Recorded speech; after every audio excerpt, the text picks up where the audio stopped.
1984 से मैंने लाखों रुपया सिर्फ ये करके कमाया जिसके बारे में मुझे स्कूल में ना पढ़ाया गया था। स्कूल में ज़्यादातर उस्ताद यही कहते कि दिल लगा कर पढ़ो और अच्छे नंबर लो ताकि तुम्हारा मुस्तकबिल रोशन हो। मैं लेक्चरों से चिढ़ता था। जल्द ही मेरे सब्र का पैमाना लबरेज हो गया। मेरे ख्यालात बार बार भटक जाते। 1984 से मैंने खेल और तस्वीरों के ज़रिए पढ़ाना शुरू किया। मैं हमेशा नौजवानों को हौसला देता कि वो इस खेल को देखें और अपने साबका तजर्बात और इल्म की रोशनी में इस खेल का तज्ज़िया करें और अपनी कमज़ोरियों का तयन करें। ये एक अहम बात है कि यह खेल हर एक किरदार की तर्जमानी करता है।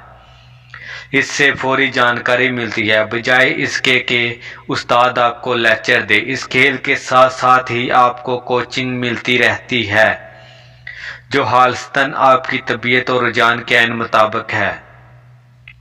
इसी हतून की दोस्त ने मुझे फ़ोन करके दोबारा वक्त तय करना चाहा। इसने बतलाया कि वो अब निस्बतन बेहतर और पुरसकून थी और इस दौरान जो जो इसका गुस्सा ठंडा हुआ इसे मेरी बातों में थोड़ी बहुत असलियत दिखाई दी।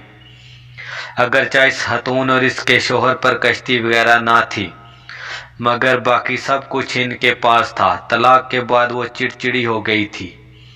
क्यों न कि एक वजह तो ये थी कि वो एक निस्बतन नौजवान औरत के साथ फरार हो गया था और दूसरी ये कि 20 साल अज़वाजी ज़िंदगी के दौरान इन्होंने असासे बनाने की तरफ तवज्जो ना दी थी। नतीजा ये हुआ कि तलाक के बाद दोनों के हाथों में ज़र नकद की सूरत में कुछ भी ना आया।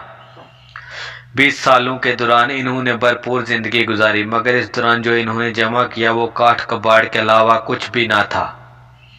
इसे एहसास हो गया कि नंबरों से मामले के दौरान और आमदन रिपोर्ट और बैलेंस शीट के तवाज़न को बरकरार रखने की कोशिश में इसे इसलिए गुस्साया क्यों न कि वो इन्हें ना समझने की वजह से हजल थी। इसका ख्याल था कि माली मामलात मर्दों की जिम्मेदारी थी जबकि इसे घर हस्ती को चलाना और मेहमानों की देखभाल करना थी।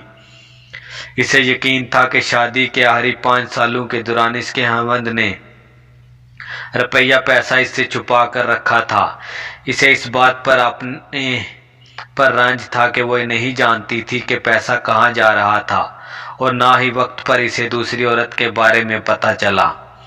बोर्ड गेम की तरह दुनिया भी हर वक्त हमारी तरबियत में लगी रहती है और अगर हम कोशिश करें तो बहुत कुछ सीख सकते हैं। कुछ अर्सा पहले एक दिन मैंने अपनी बीवी से कहा कि धोबी ने मेरे पतलून को सिकड़ दिया था। मेरी बीवी ने हल्की सी मुस्कुराहट के बाद मेरे पेट में उंगली चिबाई और कहने लगी कि कपड़े नहीं सुकड़े, तुम फैल गए हो।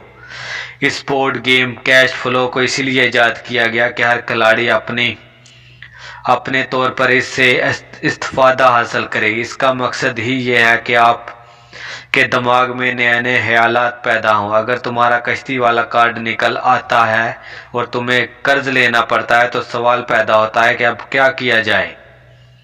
कौन से दूसरे इक़्तिसादी मतबादल हैं जिन्हें अख्तियार किया जाए। यही खेल का नस्बुल ऐन है कि खिलाड़ी को नए और मुख्तलिफ माली मतबादल सोचने और अपनाने की तरबियत दी जाए। मैंने 1000 लोगों को ये खेल खेलते देखा। जो लोग सबसे पहले रेट रेस से निकलकर फास्ट ट्रैक में दाखिल हो जाते हैं आमतौर पर इन्हें हिसाब किताब के बारे में इल्म होता है और तहलीकी इक़्तिसादी ज़हन रखते हैं। इन्हें दूसरी मालियाती तरकीबों की पहचान होती है जिन्हें ज़्यादा देर लगती है। इनका हिसाब आमतौर पर कमज़ोर होता है और सरमायाकारी की क़ुव्वत से बेबहरा होते हैं। आमतौर पर दौलतमंद लोग तहलीकी सोच के मालिक होते हैं और हतले मोल लेते हैं। कुछ लोग ये खेल कैश फ्लो अरसे से खेल रहे हैं और इन्होंने काफ़ी रकम जीती है मगर वो नहीं जानते कि इस रकम को कैसे इस्तेमाल करें।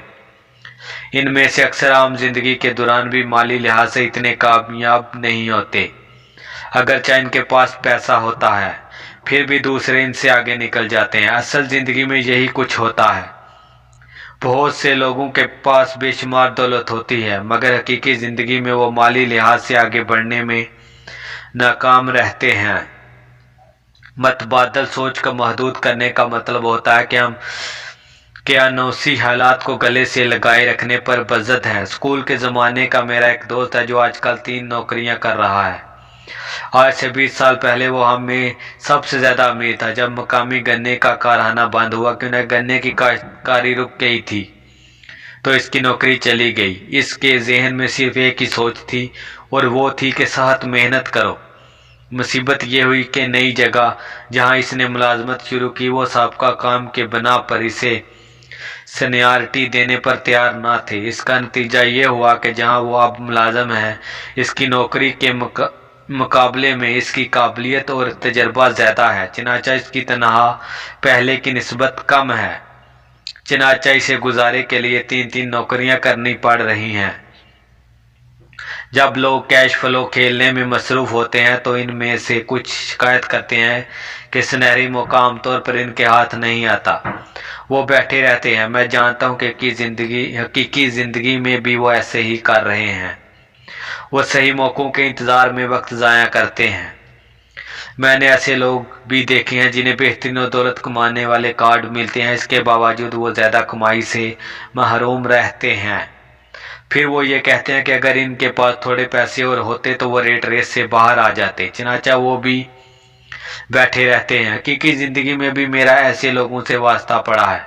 इन्हें शानदार मौका मिसर आते हैं, इसके बावजूद रुपया पैसा इनके हाथ नहीं आता। और मैंने ऐसे भी देखे हैं जिन्होंने खेल के दौरान इंतहाई मुफीद कार्ड हासिल किए। इन्हें आवाज़ बुलंद पड़ा और इन्हें बिल्कुल इल्म ना था कि सुनहरी मौका इनके हाथ में आया था। इनके पास पैसा है, वक्त साजगार है, इनके पास अच्छे कार्ड्स हैं, मगर मौका इनके हाथ से फिसल जाता है और वो देखते रह जाते हैं। इन्हें दिखाई नहीं देता कि रेट रेस से निकलने के लिए इनके पास उम्दा माली मंसूबा है और दूसरों के मुकाबले में इनकी लोगों की तादाद ज़्यादा होती है। बहुत से लोगों की नज़रों के ऐन सामने एक सुनहरी मौका चीख चीख कर इन्हें अपनी तरफ मतवज्जा करने की कोशिश करता है, मगर वो इसे देखने से कासर रहते हैं। 1 साल बाद इन्हें इसके बारे में पता चलता है और इस वक्त तक बाकी मांद लोग इससे फ़ायदा उठा चुके होते हैं। इक़्तिसादी ज़हानत का मतलब यह है कि इंसान को बहुत से दूसरे ऑप्शंस मतबादल के बारे में इल्म हो, यानी अगर अच्छे मौका मिसर नहीं आ रहे तो कौन से दूसरे तरीके अख्तियार करके माली हैसियत में इस्तेहकाम पैदा किया जाए। मसलन अगर मौका मिलता है और तुम्हारे पास पैसे नहीं, बैंक एडवांस देने पर राज़ी नहीं, तो फिर कौन सा रास्ता अपनाकर इस मौका को अपने लिए सूदमंद बनाया जाए। अगर नतीजा आपकी उम्मीदों के बरअक्स है और ख्याल गलत साबित होता है, यानी जो आप चाहते हैं थे वो नहीं हुआ, तो इसके बावजूद तुम कख को लख में कैसे बदल सकते हो। इसका नाम इक़्तिसादी सूझबूझ है। जो होता है वो बेईमानी है। असल बात यह है कि इस मौका पर कितने मतबादल हाल आपके जहन में रूनमा हो सकते हैं कि तुम नामसाइद हालात को अपने फ़ायदे में बदल दो और 1 से करोड़ों कमा सको। इससे पता चलता है कि माली मामलात में आप कितनी अक्ल रसा के मालिक हैं। आम लोगों को एक ही बात का पता होता है, मेहनत करो, बचत करो और कर्ज लो। चनाचा आपको इन्हीं ज़हानत के मेयार को क्यों बुलंद करना होगा? क्यों आप ऐसा इंसान बनना चाहते हैं जो अपना काम तहलीक करता है? जो कुछ भी आपको मिसर हो इसे आप पहले से बेहतर में बदलने की सलाहियत रखते हैं। बहुत कम लोगों को ये बात मालूम है कि खुशकिस्मती भी दौलत की तरह ईजाद की जाती है, और अगर आप खुशकिस्मत बनना चाहते हैं और सख्त मेहनत के बिना दौलतमंद होना चाहते हैं तो इसके लिए आप में माली इस्तेदाद होनी ज़रूरी है। अगर आप ऐसे शख्स हैं, सही मौक़ों के मुंतज़र हैं, तो आपको शायद एक लंबा अरसा इंतज़ार करना पड़े। ये इसी तरह है कि गाड़ी चलाने के लिए इस शारा पर मौजूद तमाम अशारों के सब्ज़ होने का इंतज़ार किया जाए, जो नामुमकिन है।